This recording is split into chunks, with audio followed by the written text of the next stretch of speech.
Hi there, I'm Nairi Ruse from Leeds Explosion and a very warm welcome. Today we are joined by a well-known coaching and consulting and bankable event CEO, Anza Goodbar. Anza has an amazing offer for you, so stay tuned. Anza helps small business owners scale by leveraging their expertise to host live events and develop a six-figure growth strategy.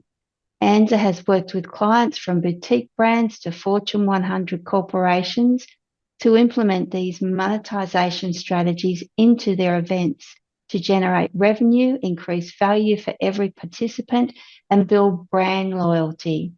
So tell me, Anza, what do you like to do in your spare time? Ballroom dancing. Oh, wow. That, that's incredible. It's an uncommon. Yeah, I don't, yeah, I'd Mm, imagine it would be these days, but what a beautiful thing to do. yeah, it Yeah, so is super fun. I'm sure it is. So how often do you do that?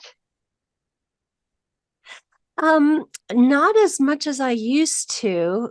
Since COVID came in, I'd only dance about once a week now. But prior to COVID, I was a competitive dancer, and so I danced 5 or 6 days a week, and I traveled to dance competitions. So it was a lot of fun. I'm sure it was. I'm sure it was, and a great way to break up from being at work and to be able to do something that you love as well. Fun and creative, and Mhm. great exercise. Yeah, that's so true. Okay, so what I've got for you today is I've got 7 questions in total. So starting with Okay. question number one, can you tell me who is your ideal client? Sure. Well, my ideal client is a service provider like a coach, consultant, speaker, or author who is looking to leverage their expertise to build their business. And so, anybody who has a product that's a service or a physical product that wants to be able to stand up above their competition would be an ideal person for us to work with. Okay, great. So that's anyone that's really wanting more visibility. Yes.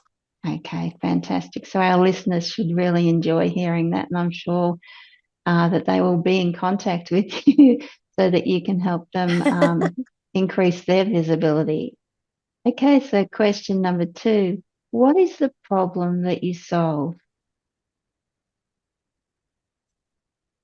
Well, simply put, how to put butts in seats. When you're hosting live events, people need to know how to get people to actually show up for Mm-hmm. the event. And so we look at the whole strategy of their business, not just the event, but how can we get the right people there so when they make their offer from the stage, those people are ready to buy from them. And so many of my clients will say, I have a VA, I have a meeting planner, I host events, but I don't make money. And so we help provide the strategy to show them where they're leaving money on the table, where they're spending too much money and not getting an ROI. And we put together a 3-year plan to help them create $1 million event. That's a wonderful service to be offering because getting bums on seats and actually getting them to show up can be a real issue despite everything you can do. So, Yes. what you're doing can really make a difference, I'm sure. It's a game changer for some business owners for sure. Yeah, for sure. Okay, so question number three. What are the typical symptoms people experience with that problem? Overwhelm. They don't know what they don't know. And so they feel like they're floundering. They often feel like they have imposter syndrome.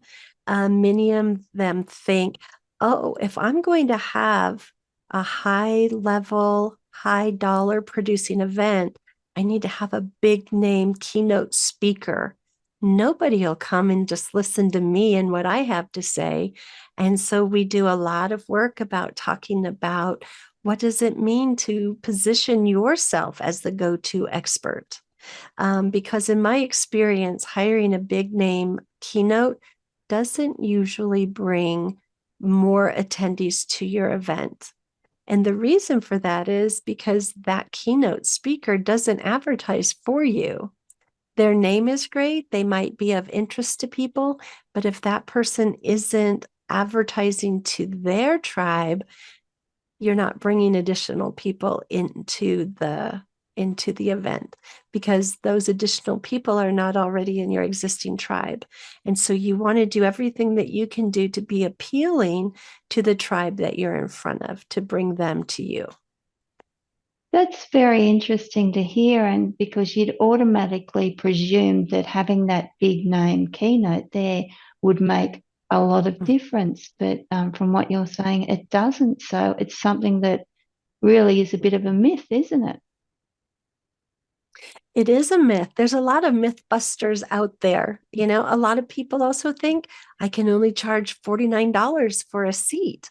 And, you really need to look at the value that you're providing to your attendees and let that drive what your pricing structure is. But don't fall into the trap of believing that you're not enough, because you're more than enough to provide value and education and inspiration and motivation to your tribe, to get them to take the action that they need to make good on the big promise that you've given from stage. That's great advice. Thank you for that, Anza. Okay, so under question number 4, what are the common mistakes people make when trying to solve that problem? And you've sort of touched on the answer to this already. I did. I think that one of the biggest problems that I see people fall into is they try to follow a cookie cutter solution. And in my business, we do everything custom. We find that rarely, if ever, does a cookie cutter solution fit to give you the results that you specifically are looking for in your business.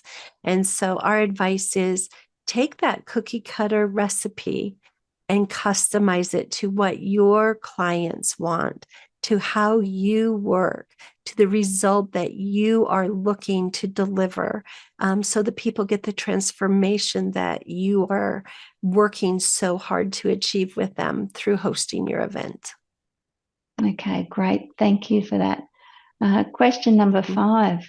What is one valuable free action that the audience, our listeners, can implement that will help them solve that problem with their events?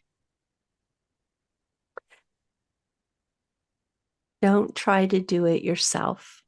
Reach out and, join my Facebook group where we talk about how to host an event, get your questions answered. Hire a coach, hire an event planner or a meeting planner. Don't try just to figure it out on your own, because if you do, you're going to lose money. You need someone who is a professional, who understands how to craft a message, how to design and organize an event, how to help you choose the right facility that will go with the flow that you're trying to create. So reach out and ask for support in this instance.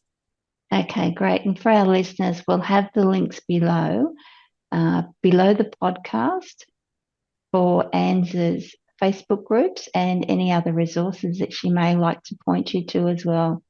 So be sure to have a look and have a read, and so you can access those. So question number 6, Anza, is what is the one valuable free resource that you can direct people to that is going to help them even more? So one of the resources that we recently created for people is a sponsorship pitch deck. Because you can offset some of your event costs by bringing sponsors into the mix. And most people don't know how to create a pitch deck that converts potential sponsors into paying sponsors. And so we've put together a pitch deck to share with people, to walk them through the different steps that they need to put together a professional pitch for potential sponsors. Boy, that was a tongue twister. Okay, great. And where will our listeners get that resource from? I'll share the link with you, but they can get it on my website under the Hmm. Bankable Events tab. There is the sponsorship pitch deck right there that they can just go in and download. Awesome. Thank you very much. That's very kind of you to share that with us. And question Happy number to. 7, my final question is, what is the one question I should have asked you, but I didn't? Oh, I suppose why should people use live events to grow their business? And the answer to that would be it puts you in an expert status. Many people write books and people will ooh and ah all over that and think, oh man, I could never do that. But when you host your own event, people look at you differently. It elevates your level of expertise in their eyes and it sets you apart from your competition. Great advice, and that makes complete sense. So, Anza Goodbar, thank you so much for your time today. Thank you so much, Nairi. You're welcome.